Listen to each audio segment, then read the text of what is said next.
কিহেৰে সুখী হয়নো মানুহ? অলপ যশস্যা, এটা পৰিচয়, নিজাকৈ এখন আটক ধুনীয়া ঘৰ, গাড়ী, শাহু শহুৰেৰে ইন্দ্ৰাণী হৈ থকা এটা পৰিয়াল, বিলাসিতা, সেয়াই যথেষ্টনে এজনী নাৰীৰ বাবে? চাবলৈ গ'লে কি নাই সন্ধ্যাৰ? দিল্লী বিশ্ববিদ্যালয়ত PhD কৰি থাকোঁতেই প্ৰকাশ হৈছিল সন্ধ্যাৰ এখন উপন্যাস। বৰ্তমানলৈ ফিকশ্যন, নন ফিকশ্যন 5খনমান কিতাপৰ লেখিকা তাই। নতুন প্ৰজন্মৰ বহুতৰ প্ৰিয় সাহিত্যিকৰ তালিকাত তাইৰ নাম। দিল্লীৰ পৰা আহিয়েই অসমৰ আগশাৰীৰ ইউনিভাৰ্চিটিত চাকৰি। তেন্তে আৰু কি লাগেনো তাইক? তাৰ পাছতো যে তাই হামৰাও কাহি মৰে এটা সম্বন্ধৰ বাবে, এটা শব্দৰ বাবে, এটা সম্বোধনৰ বাবে, মা। উফ, কত দিন যে সপোনত কোনোবা কেঁচুৱাৰ মাত শুনি সাৰ পাই উঠিছে। এই মাত্ৰ এটা সম্বন্ধৰ আঁৰত তাই যেন বাকী সকলো ধূলিসাৎ হৈ যায়। বিভাগৰ প্ৰতিজন শিক্ষাৰ্থীৰ মাতৃত্বৰ অনুভৱেৰে আৱৰে তাইক। বহুতেই কয় সন্ধ্যা মেমক মা লাগে। কিমান বাৰ যে ষ্টুডেণ্টক আনি ঘৰত নিজেই ৰান্ধি বাঢ়ি খুৱাইছে। কিন্তু ক'ৰবাত কিবা এটা বাকী ৰৈ যায়। এই বাকী ৰৈ যোৱাবোৰেই আমাৰ জীৱনত বিষ এটা হৈ বুকুত কুচি মুচি বহি থাকে। বাইদেউ, অভিমন্যুদাৰ ফোন। লাজকৈ ফোনটো আনি দিয়া মনুক দেখি ভাৱনাৰ মাজৰ পৰা উভতি আহি হাঁহি উঠিল সন্ধ্যাৰ। চিনেমাত অভিক দেখি তাই যেন তাৰ প্ৰেমতেই পৰিছে। মাজতে এবাৰ অভি সিহঁতৰ ঘৰলৈ আহোঁতে মনুক চাব নোৱাৰা অৱস্থা। ফোনটো কাণত লওঁতেই তাৰ গৰ্জন, তই মানুহজনী সঁচাই বলিয়া নেকি বে?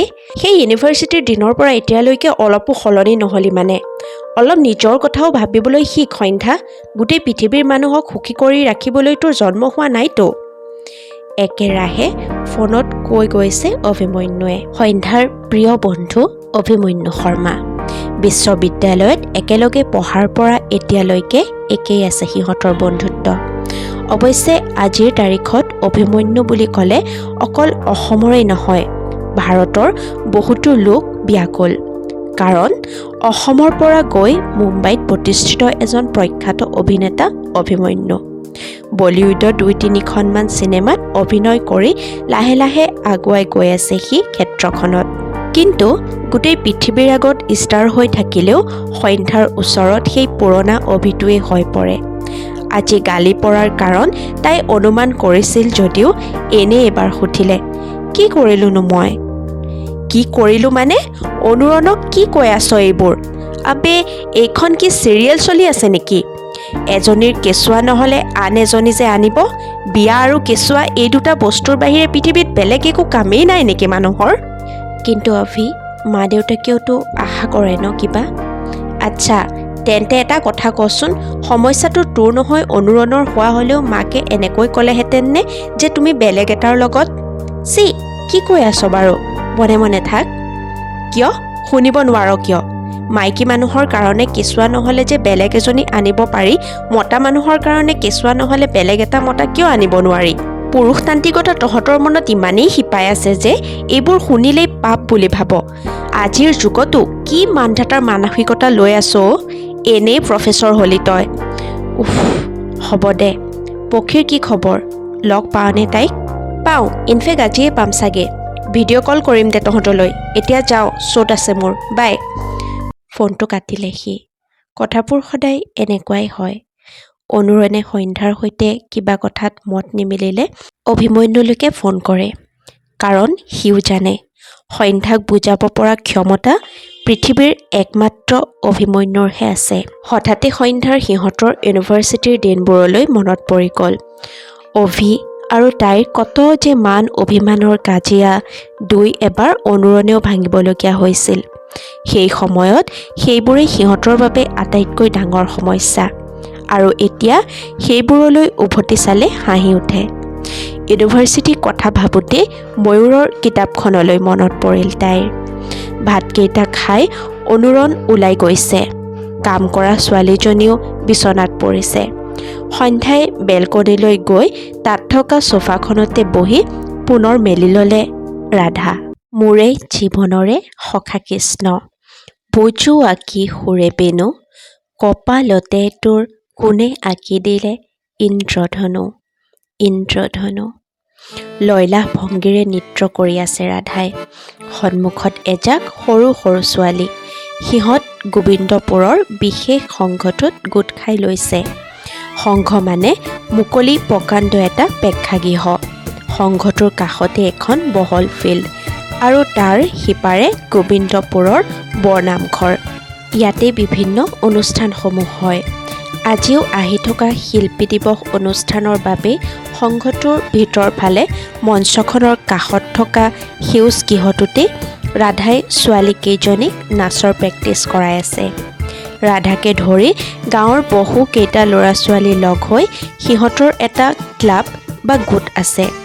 ৰাধাৰ ককাক মানে ধৰ্মনাৰায়ণে নাম এটাও দিছিল সিহঁতক, সেউজ অসম।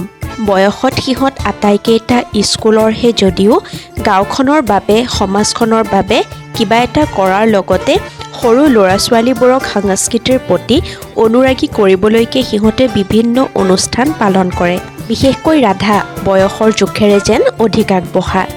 এতিয়া সেই ৰঞ্জনহঁতৰ ঘৰৰ পৰা কেছেট বজা ডেগ এটা আনি সিহঁতে নাচৰ আখৰা কৰি আছে। মাজে মাজে কেছেটখন ফচি যায়।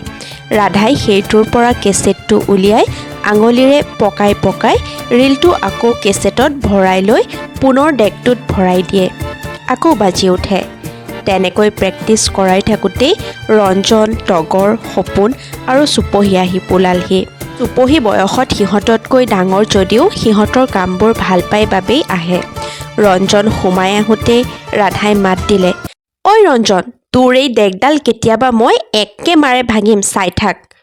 ৰঞ্জনে কথাটো অনুমান কৰিছিল যদিও ৰাধাৰ খং উঠাবলৈকে সুধিলে, কিয় ঐ, কি কৰিলেনো ডেগটোৱে তোক? কি কৰিলে মানে এইডালে মাজে মাজে চৰচৰণি খোৱা মানুহৰ নিচিনাকে ঠেক ঠেক কৰে, কেলে? ৰঞ্জনহঁতৰ লগতে সৰু ছোৱালীকেইজনীয়েও হাঁহি উঠিল জোৰেৰে। ঐ, তহঁতক ইয়াত দাঁত চেলাবলৈ মাতিছিলোঁ নেকি? একে থাপৰে চকু দাঁত একেলগে ওলাই আহিব। নাচিবলৈ দিলে সিহঁতৰ কঁকালটো নাভাঙে। এতিয়া হাঁহি শুন। ৰাধাৰ ধমকিত আটাইকেইজনী তাপ মাৰিলে। ৰাধাৰ খং গোটেই গোবিন্দপুৰতেই বিখ্যাত। এবাৰ যদি কিবা কথাত তাইৰ খং উঠিল গোটেই গাঁওখনকে যেন মূৰত তুলি ল'ব তাই। আনটো বাদেই, যাৰ ভয়ত গোটেই গোবিন্দপুৰ কঁপি থাকে সেই ধৰ্মনাৰায়ণৰো তেতিয়া ঘপককৈ কিবা এটা কোৱাৰ সাহস নহয়। ৰাধাৰ গৰ্জনটোৰ পাছত কি কোৱা হ'ব কোনেও একো ভাবি পোৱা নাছিল। তেনেতে চুপহীয়ে লাহেকৈ তাইৰ ওচৰ পালেগৈ। তাইৰ বাহুত হাত ফুৰাই ক'লে, ৰচোন ৰাধা, এনেকৈ গালি পাৰি থাকিলে সিহঁতে বেছিহে নোৱাৰা হ'ব। আজি 3 দিন হৈছেহে, পাৰিব সিহঁতে। আৰু তই শিকালে কোনোবাই নোৱাৰিবনে? চুপহীৰ কথাত ৰাধা কিছু শান্ত হ'ল। তাই যে চুপহীক একো বেয়াকৈ নকয় সেয়া চুপহীয়ে জানে। কিয় নকয় সেয়াও এক ৰহস্য। সেই ৰহস্য পিছে ৰঞ্জনহঁত কোনেও নাজানে। একমাত্ৰ ৰাধা, চুপহী আৰু তেওঁৰ বাহিৰে। তহঁত আজি যাগৈ, কাইলৈ হ'ব প্ৰেক্টিচ।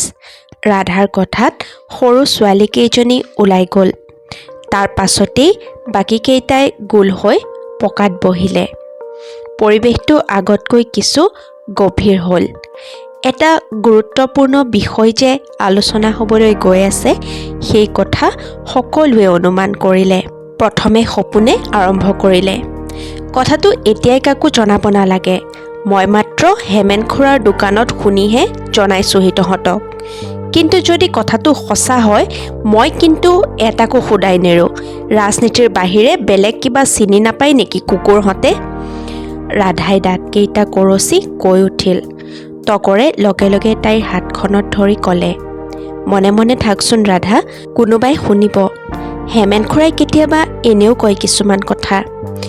অৱশ্যে তগৰৰ কথাটো একেবাৰে মিছাও নহয়।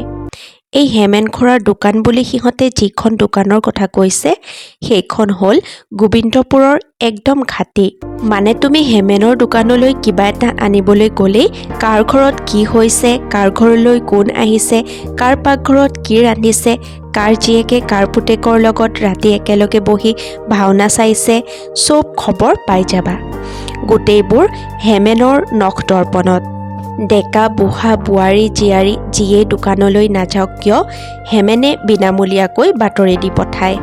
হেমেনৰ আকৌ কেইগৰাকীমান বাতৰি প্ৰচাৰকো আছে, সেয়া সময়ে সময়ে কৈ যাম বাৰু।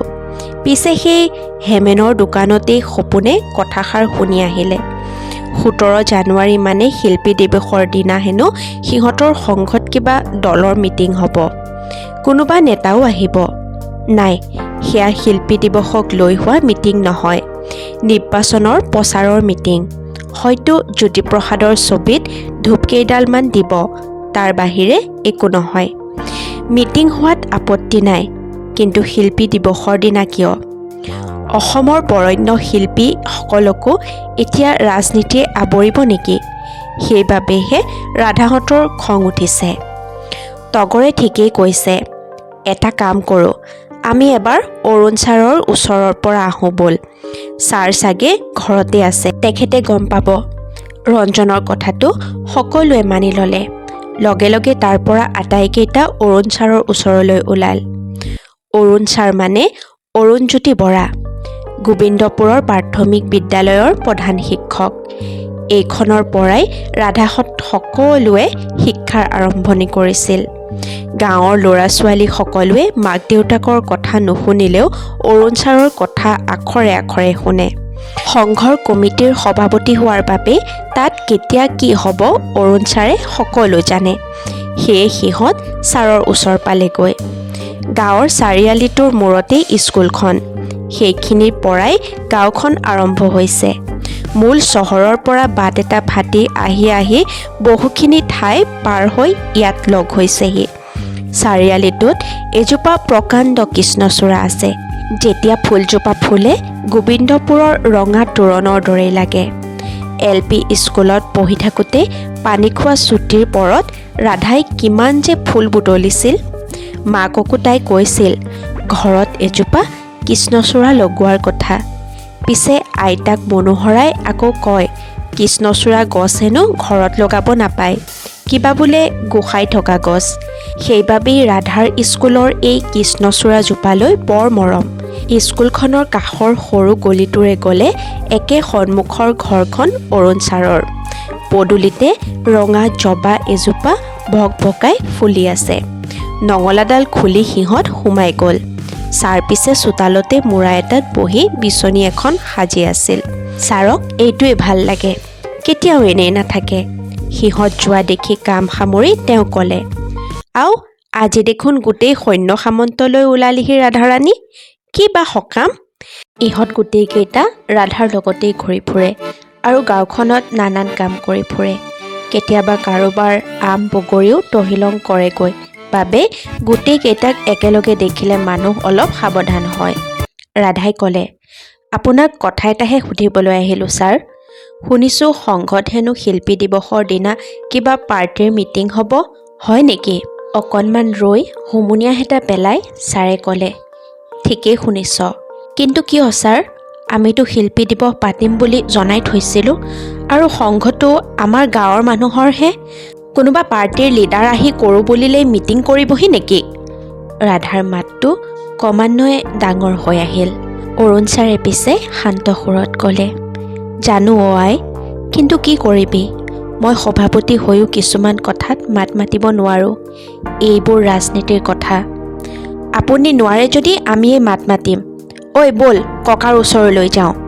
উভতি যাব খোজা ৰাধাক অৰুণ ছাৰে ক'লে, এইবাৰ তোক ককাৰেও সহায় কৰিব নোৱাৰিব অ আই, কাৰণ পাৰ্টিৰ লিডাৰ তোৰ ঘৰৰ মানুহেই মাতিছে, বৈকুণ্ঠ মানে তোৰ ডাঙৰ খুৰাৰে। চেলাউৰি থুপ খাই আহিল ৰাধাৰ। মুখখন ৰঙা পৰি আহিছে। দাঁতকেইটা কৰচি একে কোবে ওলাই আহিল তাৰ পৰা। আহোঁতে নঙলাডাল গোৰ মাৰি থৈ আঁতৰাই আহিল।